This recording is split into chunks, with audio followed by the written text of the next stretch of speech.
Hi, I'm Bobby Shear and I own the YouTube reviewer channel Pigaloink, and today I'm going to review The Hobbit, The Battle of the Five Armies. The Hobbit, The Battle of the Five Armies is directed by Peter Jackson and it stars Martin Freeman, Ian McKellen, Richard Armitage, and Andy Serkis. And this is our last Middle-earth film. How depressing is that? So yes, I was very excited for this movie. It was my 10th most anticipated movie of the entire year.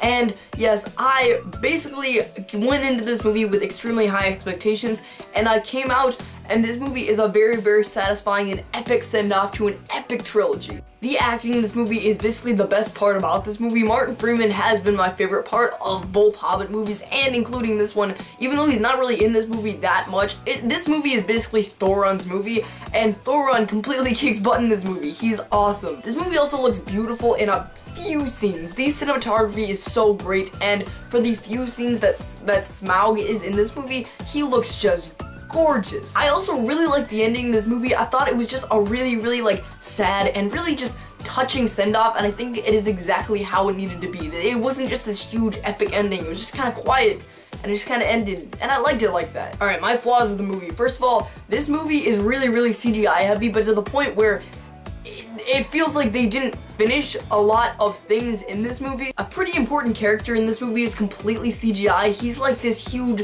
dwarf leader that basically like leads like a whole army, and yeah, he is a bit sketchy. His CGI looks kinda off. Also, this movie does have a pretty slow build-up, but the entire movie is basically like one enormous action scene, but it got to the point where it was kind of monotonous and a little bit repetitive. I also thought that as great as Legolas is and as useful that he really was in this movie, his character is basically here to kick a bunch of butt. I feel like some of his action scenes were completely unrealistic, like to the point where it was just kind of coincidence that he managed to kill like the leader. Like physics just like happened to work out in his favor, like what?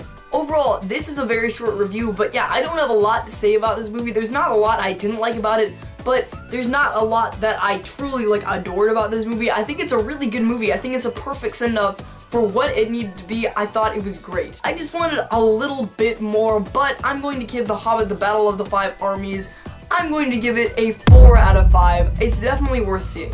Thank you guys for watching. This is Pigaloink signing off.